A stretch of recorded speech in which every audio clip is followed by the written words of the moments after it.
السلام عليكم ورحمة الله وبركاته. كسو دواد عشركي لحاد muuqaalkii hore waxaa kusoo baranay basic viewska sida text view, image view iyo button. haddii aadan fiirsanin cashirkaas dib ugu laabo marka hore sababtoo ah cashirka maanta wuxuu ku xiran yahay cashirkii ka horeeyay. cashirka maanta waxaa ku baran doonaa waxa la yiraahdo view groupka. waxaan baran doonaa waa maxay view group iyo noocyada uu kala baxo. view groupka waa nooc ka mid ah Android viewska, laakiin meesha view-yadan soo baranay waxa ay wadaan ama content-gooda uu ah xog. view groupku wuxuu wadaa view-ya kale. tusaale ahaan waxyaabaha soo baranay waxaa ka mid ahaa text view.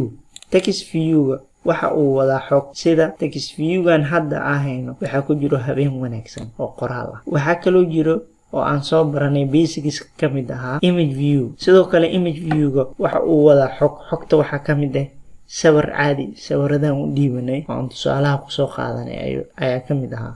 laakiin view groupku wuxuu wadaa view-ya kale sida text view, image view, button iyo waxyaabaha la midka ah. okay, sawir ahaan haddaan u aragno sida hadda sawiradan idinka muuqdo. sawirka ugu horeeya meeshan waxaa ka muuqdo oo ishaada ay soo qabanaysaa saddex view inay saaran tahay: image view, text view ku xiga iyo text view kale ku xiga. laakiin waxaa afareeya view group oo dhammaantooda ay ku jiraan oo ah kalarka guduudan. saas darteeda view-yada meeshan ka muuqdo waxay noqonayaan afar view. haddaan fiirino tusaalaha ku xigo, meeshan waxaa ka muuqdo image view iyo text view, laakiinse labadaas view waxay ku jiraan view group oo ah kalarkan jaale xigeenka ah. sidaas darteeda inta view ee shaashadan ka muuqato waxay noqonayaan saddex view. sidoo kale shaashadan lafteeda waa image view iyo text view oo ku wada jira view group oo ah kalarka guduudan. sidaas darteeda view groupka wuxuu noqonaa barantiga view-yada kale ee ku jira. view-yada kale ee view groupka ku dhex jira waxay noqonayaan childrenka view groupka. view groupka waxa uu arki kartaa ama parent ama root ama container oo ku jiro view-ya kale. haddaba waxaa arkaynaa laba nuuc oo ka mid ah noocyada view group. nooca ugu horeeya oo aan baran doono waa linear layout. linear layoutku waa view group. view groupkaas oo view-yada ku jiro oo childrenkiisa ah ay isugu xigi karaan laba nooc. tusaale ahaan linear layoutka ee shaashadan koowaad childrenka ama view-yada ku jiro oo ah text view, image view, text view, image view waxay isugu xigaan si joog ah ama vertical ah. shaashada kale ee labaad view-yada ku jiro image view, image view, image view, saddex image view ku jirto, laakiin waxay isugu xigaan si jiif ah ama horizontal ah. sidaas daraateed linear layoutka laba midkood ayuu noqon karaa, ama vertical orientation ama horizontal orientation. aan aragno marka sida aan u qori lahayn XML-ka iyo design-kan oo kale sida u sameyn lahayn. markaas ayaan si fiican u sii fahmaynaa. haddaan Android Studio furto, filekan hadda noo furan waa view layout. waxaa ku jira text view, laakiin sida hadda kuu muuqata text view-gan wuxuu ku jiraa view group oo ka sareeya oo laho linear layout. sidaas darteeda design-ka markaa aragno waxaa noo soo muuqanaya text view. haddii text view-gan wax ka koreeya aan ka tirno,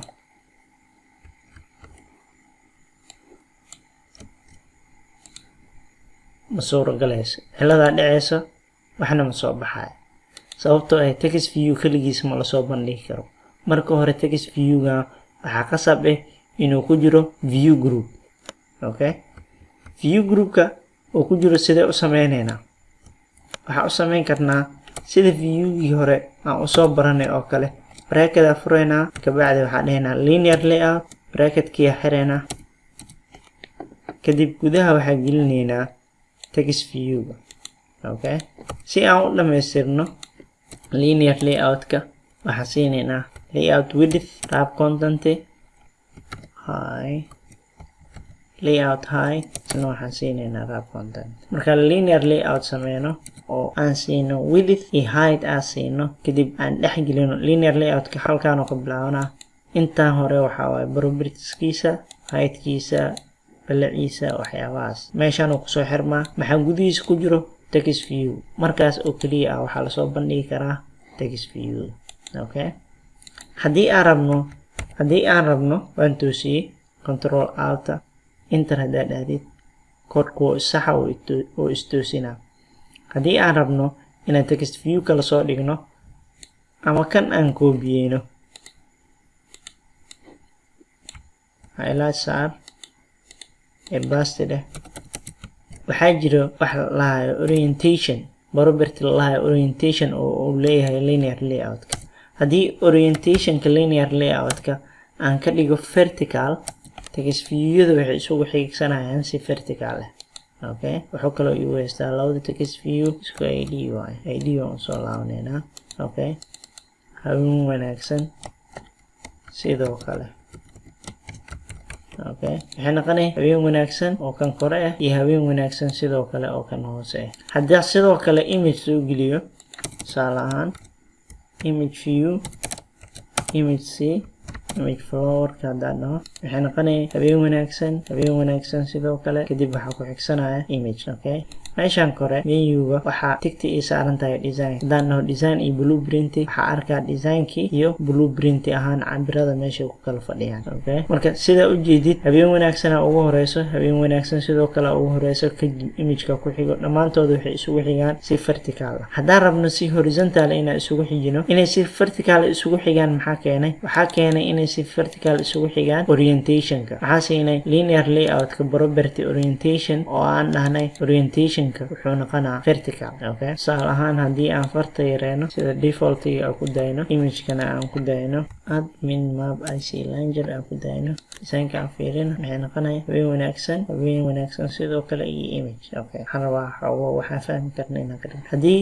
text aan usoo laabno linear layout meesha vertical ku qorneed aan ku qoro horizontal maxaa filaysaa inay dhacayaan saddexdii shay waxay isugu xigsanayaan si horizontal shayga ugu horeeyo waa habeen wanaagsan shayga labaad waa habeen wanaagsan sidoo kale shayga saddexaad image okay image-ka dhexda aan keeno okay image-ka marka dhexda keeno okay image-ka inta ku xirmo okay text view habeen wanaagsan image ku xigo kadib habeen wanaagsan sidoo kale ku xigo waxa dhacay habeen wanaagsan si jiif ay isugu xigaan image ku xigo kadib waxa ku xigo habeen wanaagsan sidoo kale hadaa marka aan soo laabto orientation-ka aan ka dhigo vertical hadaa ka dhigo waxa dhacay design-ka hadaa soo laabto habeen wanaagsan image habeen wanaagsan oo dhamaantood isugu xigaan si vertical marka linear layout waa labadaas qaab midkood ama waxa ku jiro waxay isugu xigsanayaan si vertical ah ama waxa ku jiro waxay isugu xigsanayaan si horizontal waa simple waxaa rabaa hal shay inaan barano maalinka bilaawna ilaa hadda layout height iyo layout width waxa ku qornaa wrap content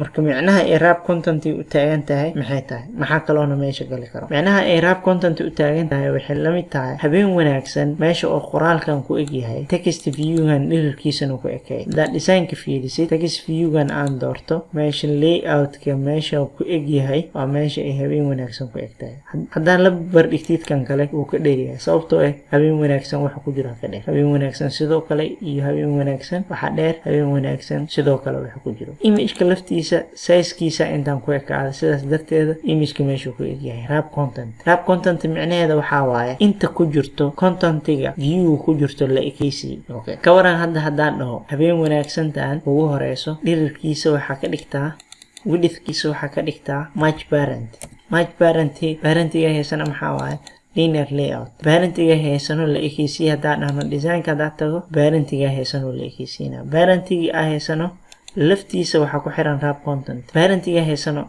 balaarin karnaa oo ma la ekaysiin karnaa ilaa meesha ugu dambaysa hadaa tagno linear layout-ka oo aan dhahno match parent width-kiisa design-ka hadaa kusoo laabno balciisa wuxuu qabsanaa ilaa ay meesha ku egyahay telefoonka ama shaashada sidoo kale hadaa dhahno height-kiisa waxa ka dhigtaa match parent wuxuu la ekaanaa height-kiisa ilaa ay shaashada meesha ku egtahay okay habeen wanaagsan text view ku jiro asna wuxuu la egyahay ilaa ay parent-iga meesha la egyahay okay sidoo kale hadii aan sameeyno habeen wanaagsan waa aragnay habeen wanaagsan sidoo kale width-keeda hadaa sameeyno inaan la ekaysiino match parent aan dhahno maxaa dhacay asna wuxuu la ekaanaa ilaa iyo meesha parent-igiisa oo ku egyahay parent-igiisa oo ah linear layout-kana wuxuu ku egyahay intay shaashada la egtahay so sidoo kale xogta intay ku egtahay laakiin ilaa intaan waa sii dhirirsan tahay anaga waxaa dhahnay dhirirkaaga waxay gaarsiisaa ilaa iyo meesha uu ku egyahay parent-iga waxaa ku cadeyn karnaa haddaan siino background color-ka waran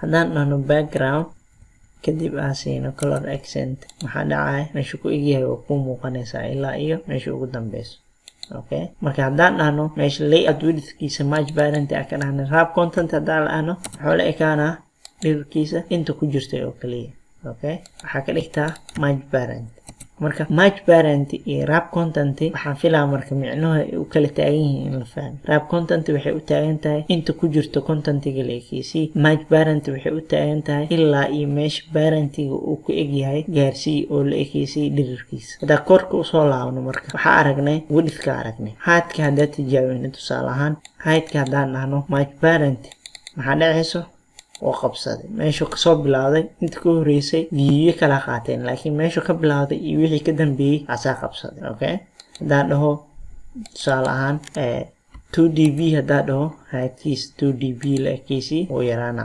haddii aan dhaho 20db la ekeysii intaasoo leeyahay. haddaan 20 10 aan ka dhigo okay qoraalkii half ka arkay half kale ma arkaysid. marka waxaan filaa in la fahmay linear layout. waxaa kaloo filaa in la fahmay wrap content iyo match parent iyo haddaad tira cayiman siisid micnaha ay u kala taagan yihiin. waxaan rajeynaa inaad fahamteen. inta aan ka kulmi doono videogan video ku xiga waxaan idin leeyahay sidaas iyo nabadgelyo.